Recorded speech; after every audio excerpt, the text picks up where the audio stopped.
Hello friends, welcome to my kitchen. Today I am going to make a herbal tea and this is very good for cough, cold and tiredness. So to start the process I am going to use 2 cups of water. This is around 200 ml.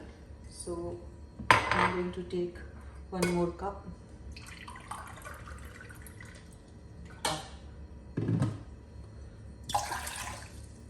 So this is 400 ml water, and for this I am using here around 4 pieces of ginger, 1 piece of cinnamon, dalchini, and 2 cardamom, 2 cloves, and 5 to 6 leaves of mint leaves. You can also use tulsi leaf or basil leaves if you have. And here I am using around 1 teaspoon of fenugreek seeds, methi seeds, and around half teaspoon of ajwain, carom seeds. And the next step is very simple, just to boil it. Once the boil comes, we are going to boil for next 2 to 3 minutes. So friends, it's boiling already for 2 to 3 minutes.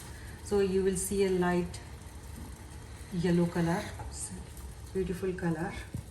Now you can keep it here for around 5 to 7 minutes as you want, but you can drink it immediately also, but the taste will be nice if you keep it for few minutes, at least 10 to 15 minutes. So we're going to strain it. So our herbal tea is ready. Look at the color, it's a light yellow color, and you can drink as it is, but if you want you can put a half to 1 teaspoon of honey according to your taste. And this is best if you drink it in the night before sleeping. It's very calming and helps in digestion as well. So friends, make this tea, enjoy with your family and friends. Thanks for watching my video. If you like my video, please like, share and subscribe to my channel.